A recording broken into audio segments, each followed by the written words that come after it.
자, 하나님은 예배하는 자를 찾으십니다.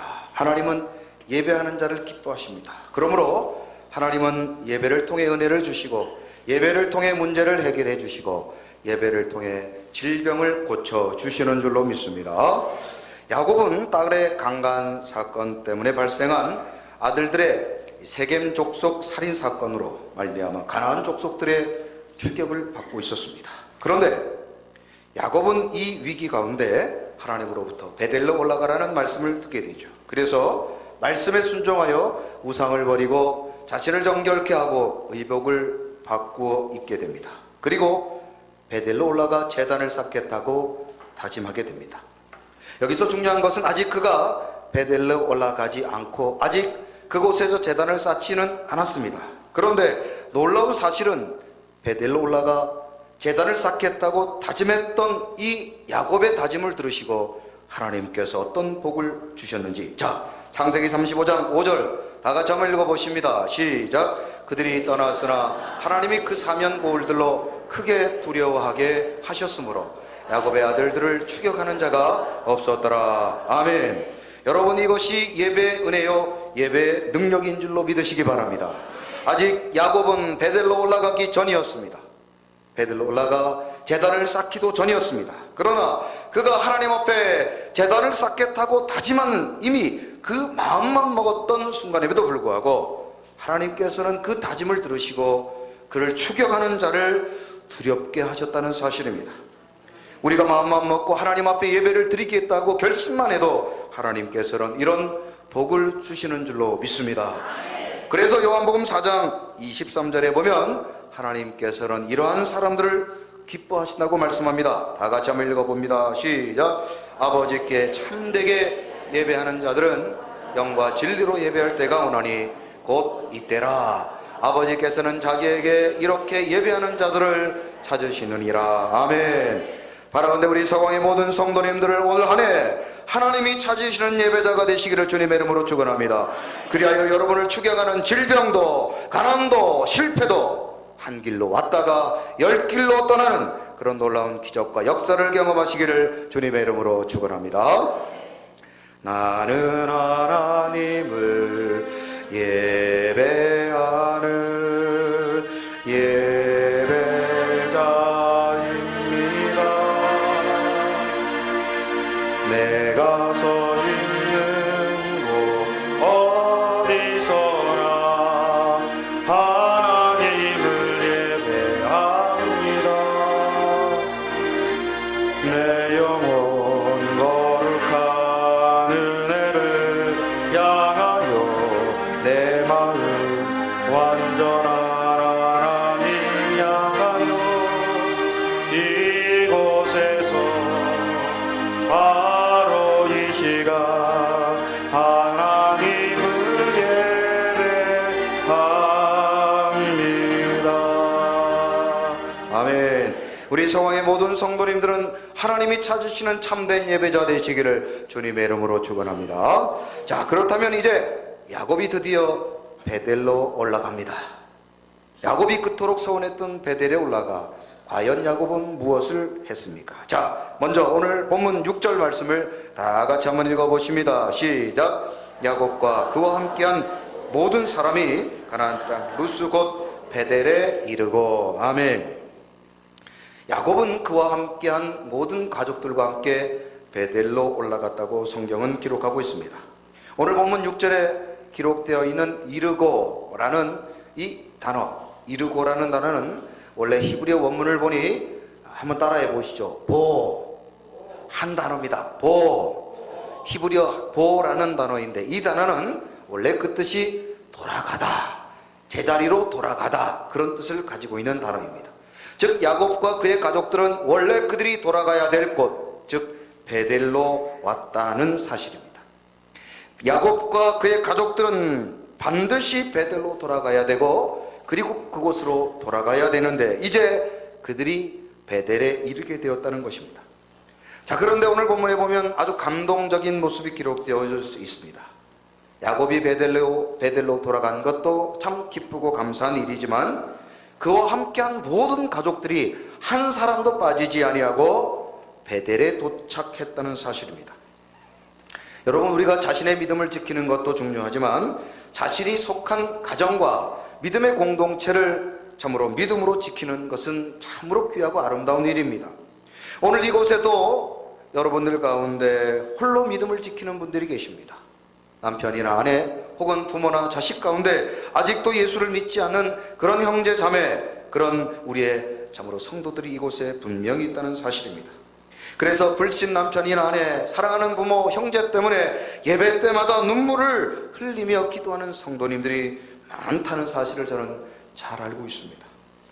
신약의 이방인들을 위해서 이제 그들에게도 복음이 허락되었다는 사건을 보여준 사건이 바로 이달리아 군대 백부장 고넬료의 가정에서 베드로가 방문한 사건으로 참으로 이방인 복음이 시작되었다는 사실을 우리는 잘 알고 있습니다. 고넬료가 훌륭한 이유는 그가 이방인임에도 불구하고 복음을 받아들인 것, 그것도 참 훌륭한 일이지만 고넬료는 그 믿음을 자기 혼자만의 믿음으로 간직하지 아니하고 그와 속한 모든 가족들에게도 그 믿음을 공유했다는 사실을 우리가 주목해야 합니다. 자, 사도행전 10장 2절 말씀을 다 같이 한번 읽어봅니다. 시작. 그가 경건하여 온 집안과 더불어 하나님을 경외하며 백성을 많이 구제하고 하나님께 항상 기도하더니. 아멘. 여러분, 우리 서광의 성도님들의 가정에도 올 한 해 이런 복이 임하시기를 주님의 이름으로 축원합니다. 저와 여러분 모두가, 저와 여러분뿐 아니라 우리의 가정 가문 모두가 하나님을 경외하고 하나님을 예배하고 하나님을 찬양하는 그런 복된 믿음의 가정 가문 이루시기를 주님의 이름으로 축원합니다. 야곱이 베들로 돌아갈 때 그의 권면을 듣고 순종했던 그의 가족이 있었다는 사실, 이 얼마나 감사하고 아름다운 일입니까? 야곱이 베델의 신앙을 회복했듯 이제 그의 모든 가정, 모든 가족들이 베델의 신앙을 회복했다는 것입니다. 우리 서광의 성도님들도 여러분만 복받고 여러분만 은혜받고 여러분만 베델로 올라갈 것이 아니라 우리 가족, 우리의 가정 모두가 베델로 올라가는 그런 올 한 해 되시기를 주님의 이름으로 축원합니다. 옆 사람에게 이렇게 축복합니다. 같이 베델로 올라갑시다.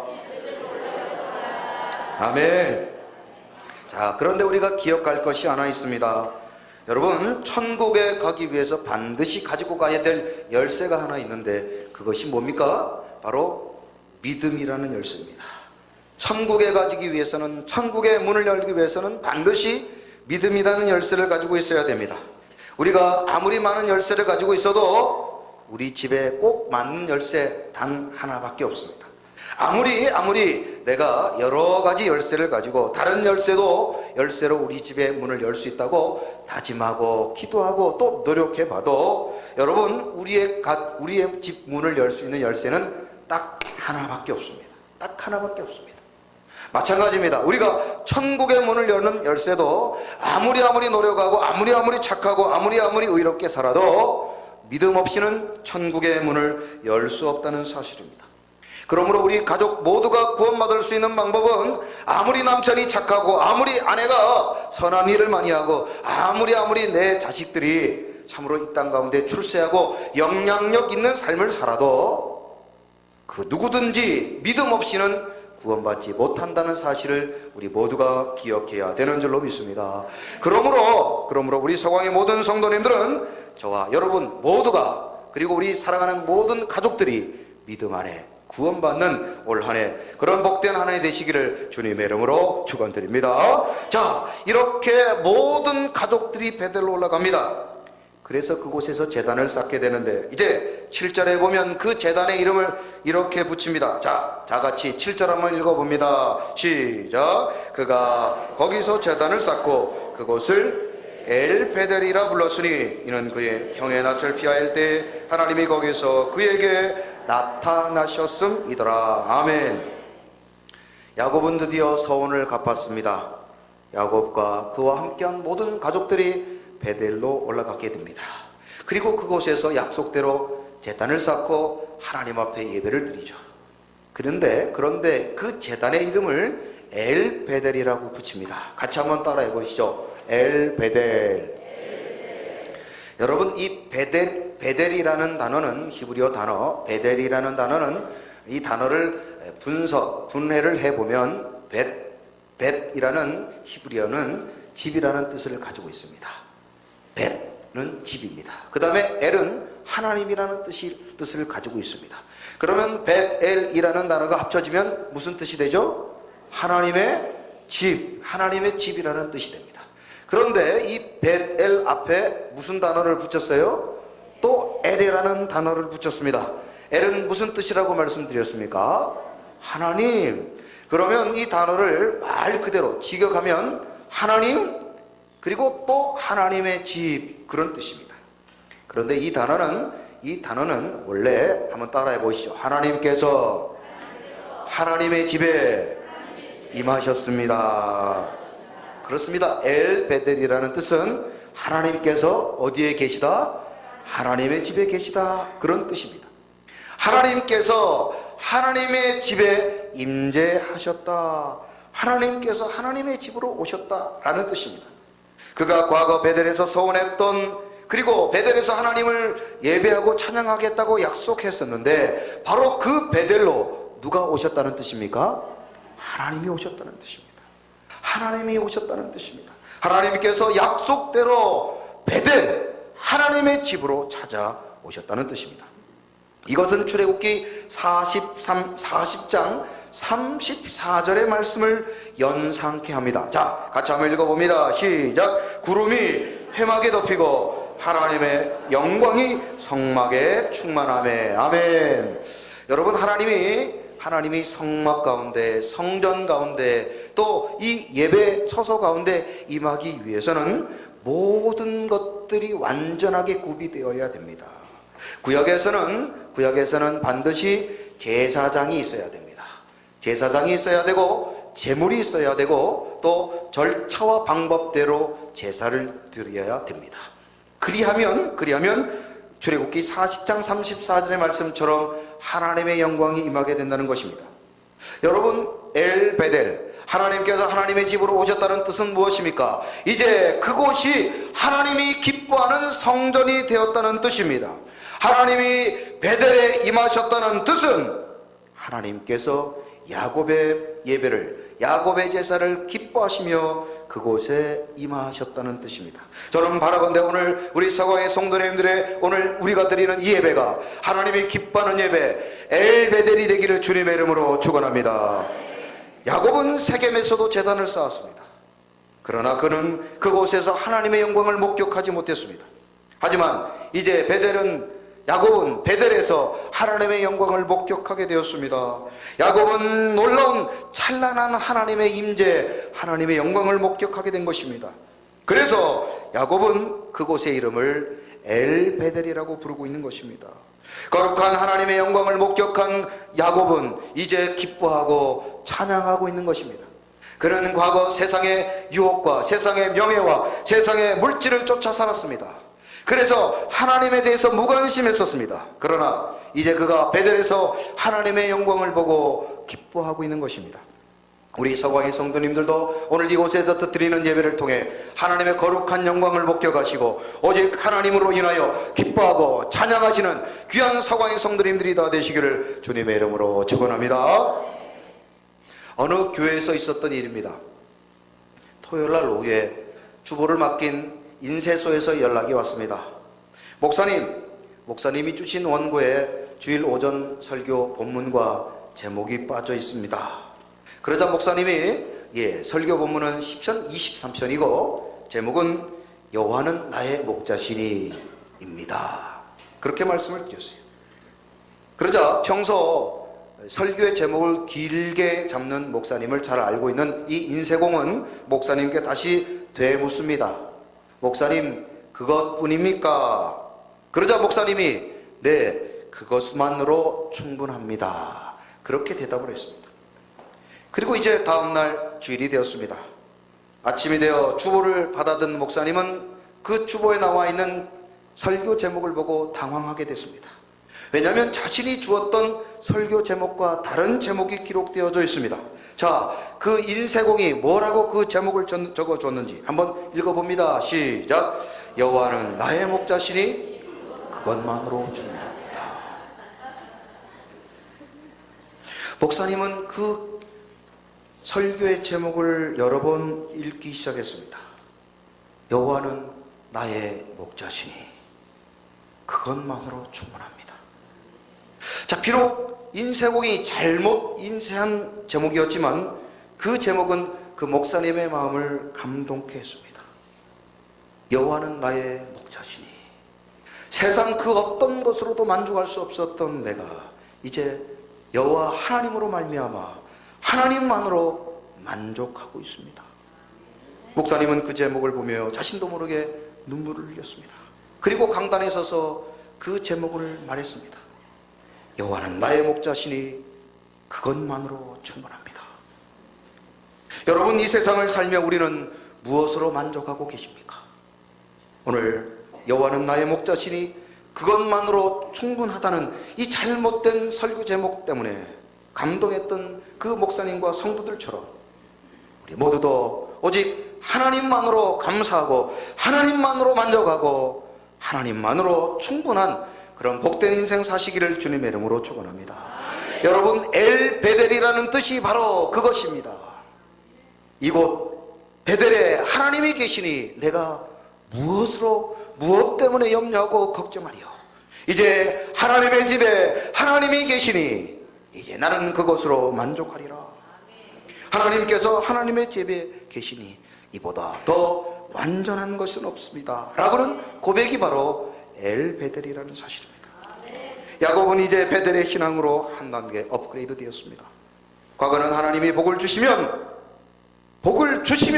내가 하나님을 섬기겠다고 그렇게 조건적인 신앙을 가지고 살았다면 이제 그는 베델에서 하나님만으로 만족하겠다고 고백하고 있는 것입니다. 지금까지는 자기 중심적인 신앙생활을 했습니다. 내가 내 힘으로 내 뜻대로 살았습니다. 그러나 그가 야복 강가에서 환도가 뼈가 부러지고 나서 자아가 깨어졌습니다. 딸이 강간당하는 사건, 아들들이 살인을 저지르는 사건들을 바라보며 그가 할 수 있는 일은 아무것도 없다는 사실을 깨닫게 되었습니다. 하나님은 마음이 강하고 각박한 자를 이렇게 사건 사고를 통하여 깨닫게 하시고 그를 깨트려 주시는 것입니다. 때로는 건강을 치시고 때로는 물질을 치시고 때로는 사랑하는 가족을 치실 때가 있습니다. 하나님께서 이렇게 하시는 목적은 딱 한 가지, 자아의 손을 들고 오직 하나님께 돌아와 베델로 돌아와 하나님을 찬양하는 엘베델의 신앙을 회복하기를 원하시는 하나님 아버지의 뜻을 우리 모두가 기억하시기를 주님의 이름으로 축원합니다. 내가 하는 신앙이 아니라 은혜의 신앙, 내 노력이나 내 수고가 아니라 오직 하나님의 은혜로만, 하나님으로만 만족하는 그런 신앙과 삶을 살아가기를 하나님이 우리에게 원하신다는 사실입니다. 하나님을 경외하는 삶, 그것이 바로 엘베델의 신앙인 줄로 믿습니다.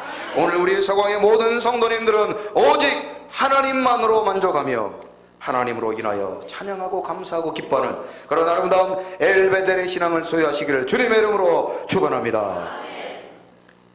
계속해서 오늘 본문에 베델로 올라갔던 이 가족들에게는 또 무슨 일이 일어났는지, 자, 8절 다 같이 한번 읽어보십니다. 시작. 리브가의 유모 드보라가 죽음에 그를 베델 아래에 있는 상수리 나무 밑에 장사하고 그 나무 이름을 알론바굿이라 불렀더라. 아멘. 오늘 본문의 전체적인 스토리를 보면은 야곱과 그의 가족들이 베델로 올라간 감동적인 사건이 기록되어져 있습니다. 그런데 갑자기 느닷없이 야곱의 어머니 리브가의 유모인 드보라가 죽은 사건을 기록하고 있습니다. 무언가 야곱과 그의 가족들이 놀라운 이 베델의 신앙과 베델의 믿음을 회복한 이 중요한 사건을 기록하고 있는데 왜 갑자기 유모, 쉽게 이야기하면 몸종에 죽은 이야기를 기록하고 있느냐는 것입니다. 이 몸종이었던 드보라는 원래 바단 아람에 살고 있었습니다. 그런데 리브가, 그의 여주인인 리브가가 시집을 갈 때 그 시집가는 리브가를 따라 이삭의 집으로 왔던 사람입니다. 우리 옛날 사극을 보면 새색시가 시집을 갈 때 그 몸종이 어릴 때부터 키웠던 유모가 같이 따라가는 그런 전통이 있지 않습니까? 이 유대 전통에도 그런 전통이 있었습니다. 그래서 이 유모였던 드보라가 리브가를 따라가게 된 것입니다. 그런데 성경을 보면은 이 드보라가 언제부터인지 모르지만 야곱과 같이 생활하게 되게 되었다는 사실을 발견하게 되죠. 그 시기가 언제부터인가 아무리 성경을 제가 찾아봐도 정확하게 기록되어져 있지는 않습니다만 몇 가지 가능성을 추론해 볼 때 먼저 어머니 리브가가 야곱이 형 에서의 장자권을 빼앗고 난 다음 삼촌의 집으로 도망갔을 때 아마도 사랑하는 어머니가 야곱의 소식을 자주 듣고 싶어서 이 유모인 드보라를 라반의 집, 즉 야곱이 도망가 있던 바단 아람으로 보낸 것 아닌가. 그때부터 야곱과 같이 생활하는 것이 아닌가, 이런 생각을 해봅니다. 또 한 가지 가능성은 야곱이 그의 어머니 리브가가 사망하고 난 이후에 어머니를 그리워해서 그 어머니의 유모인 이 드보라를 데려다가 그를 모신 것이 아닌가, 이런 추측을 해봅니다. 어찌되었던 야곱에게 있어서 오랜 나그네 생활을 했던 이 야곱의 입장에서 볼 때 이 리브가의 유모였던 드보라는 자신에게 고향과 같은 사랑이었을 것이다, 그렇게 생각해 봅니다. 창세기 25장 28절에 보면 야곱이 또 리브가가 야곱과 어떤 관계였는지 성경은 이렇게 기록하고 있습니다. 자, 같이 한번 읽어보죠. 시작. 이삭은 에서가 사냥한 고기를 좋아하므로 그를 사랑하고 리브가는 야곱을 사랑하였더라. 아멘. 여러분, 우리끼리니까 살짝 한번 얘기해봐요. 여러분 집에 자녀들이 있어도 솔직히 더 이쁜 자녀, 덜 이쁜 자녀 있습니까, 없습니까? 있습니까, 없습니까? 우리끼리 얘기하지만 있어요. 그렇죠? 에서는 누구를 사랑해요? 온몸에 털이 있고 용감한 에서를 사랑했지만 어머니 리브가는 누구를 사랑해요? 야곱을 사랑했다고 기록하고 있어요. 야곱을 사랑해요. 그래서 야곱은 아빠보다 누구를 더 사랑해요? 어머니 리브가를 더 사랑할 수밖에 없었습니다.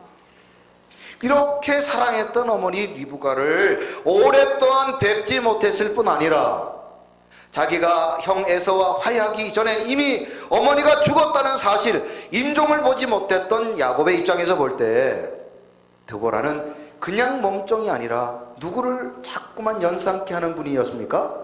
자신의 어머니를 연상케 하는 분이었다는 사실입니다. 그래서 야곱의 입장에 있어서 그 땅에, 그리고 야곱의 생애에서 가장 믿고 의지했던 사람이 바로 드보라였다는 사실입니다.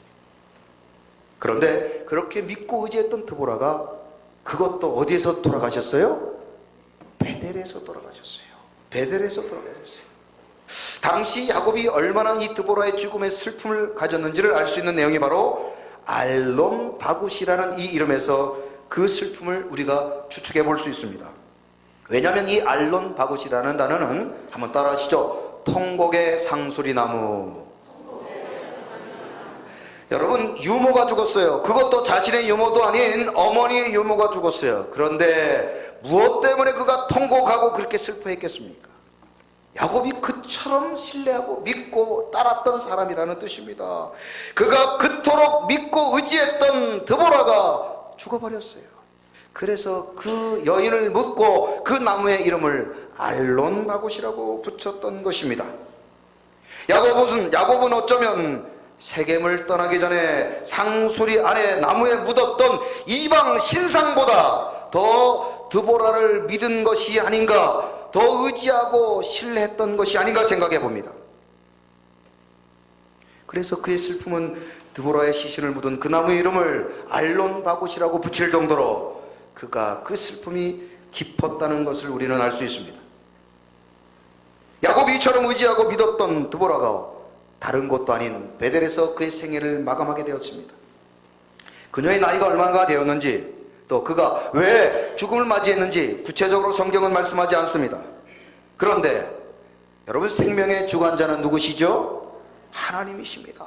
자, 사무엘상 2장 6절 다 같이 한번 읽어보십니다. 시작. 여호와는 죽이기도 하시고 살리기도 하시며 수월에 내리기도 하시고 거기에서 올리기도 하시는도다. 아멘. 여러분, 여기서 한번 의문을 가져봅니다.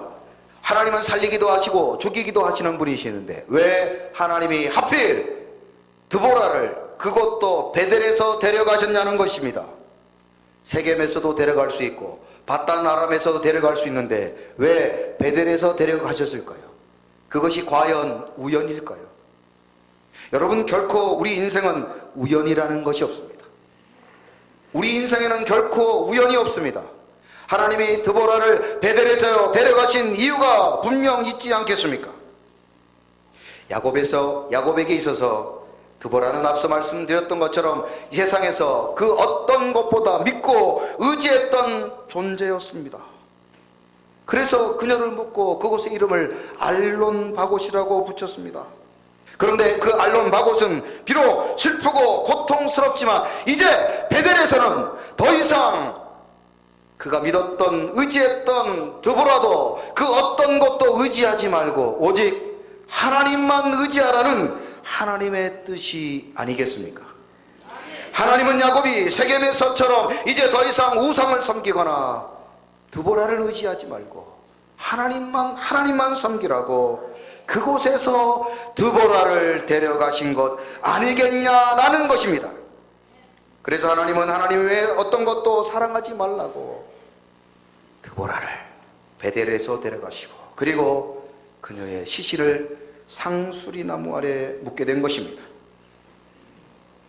야곱은 이제 어머니의 유모였던 드보라까지도 상수리 아래 묻었습니다. 이제 그는 더 이상 이 땅에서 그 어떤 것도 의지할 것이 남아있지 않습니다. 그래서 알론바곳은 오직 하나님만 의지하겠다는 그의 신앙의 고백인 것입니다.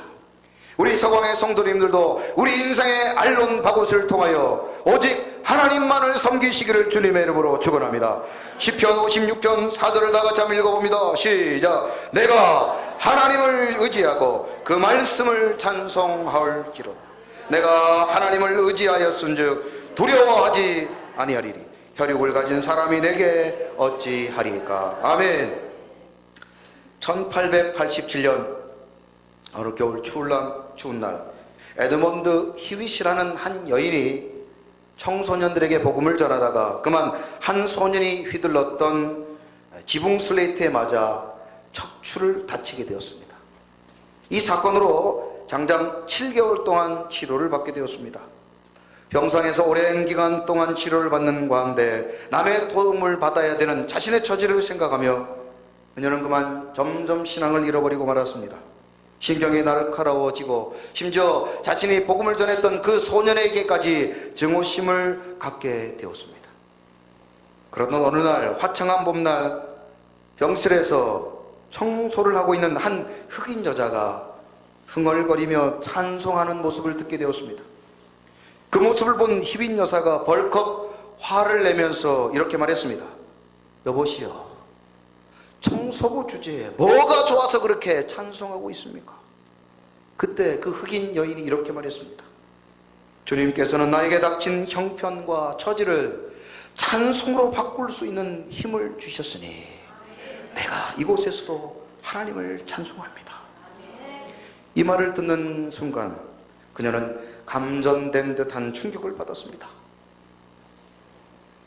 하나님께서 주신 모든 은혜를 감사하고 찬양하기보다는 불평과 증오로 가득 찬 낭만을 보냈던 자신의 삶을 애통하고 하나님 앞에 회개하며 참회의 눈물을 흘렸습니다. 그리고 그는 그곳에서 하나님 앞에 아름다운 시를 썼습니다. 그 시가 이제 우리가 부르고 있는 찬송가 370장이었습니다. 주 안에 있는 나의 딴 근심이 있으랴 십자가 밑에 나가 내 짐을 풀었네. 주님을 찬송하면서 할렐루야 할렐루야 내 앞길 걸고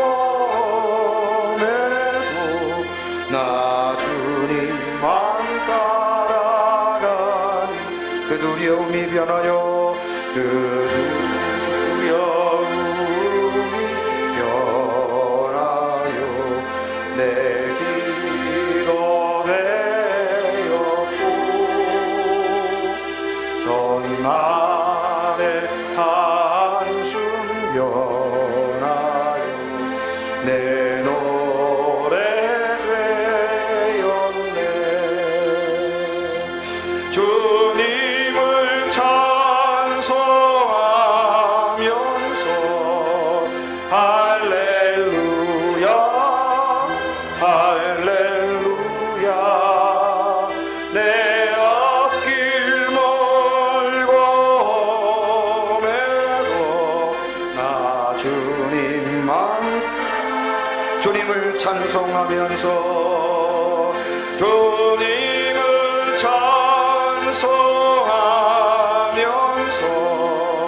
할렐루야 할렐루야 내 앞길 멀고 험해도 나 주님만 따라가리. 아멘.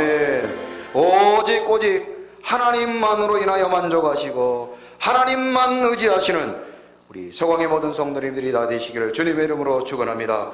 지금 우리가 하나님 외에 의지하는 것들이 무엇입니까? 그것이 물질입니까? 그것이 명예입니까? 그것이 세상의 권세입니까? 아니면 야곱처럼 드보라 같은 사람입니까? 그 모든 것들을 이제 상소리나무 아래 묻고 오직 하나님만 의지하는 그런 알론바곳, 오직 나는 하나님만 믿고 의지하리라, 그런 신앙과 그런 아름다운 삶을 살아가시는 우리 서광의 모든 성도님들이 다 되시기를 주님의 이름으로 축원합니다.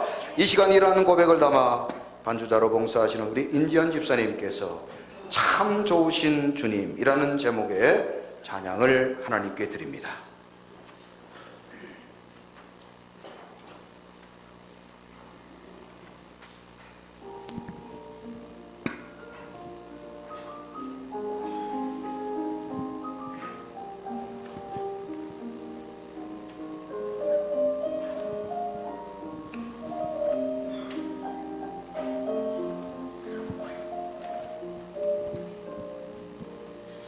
참 좋으신 주님, 귀하신 나의 주, 늘 가까이 계시니 나 두려움 없네. 내 영이 고날 때, 내 맘 낙심될 때,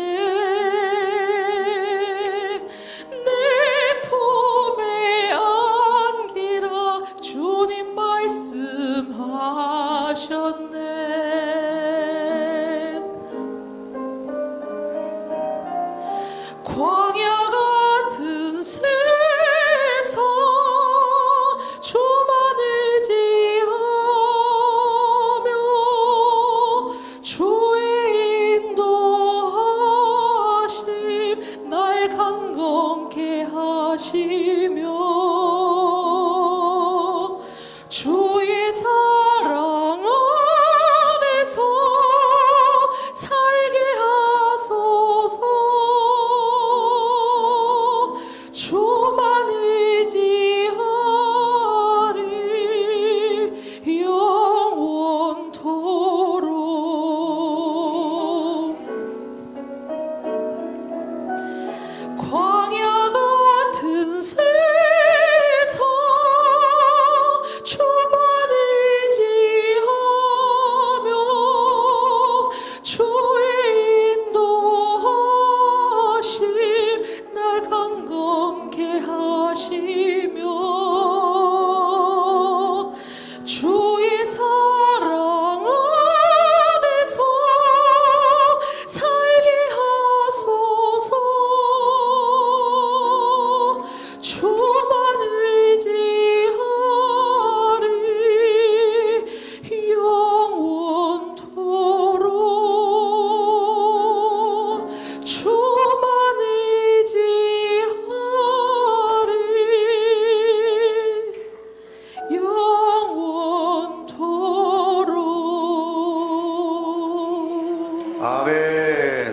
영광의 박수 올려드립니다.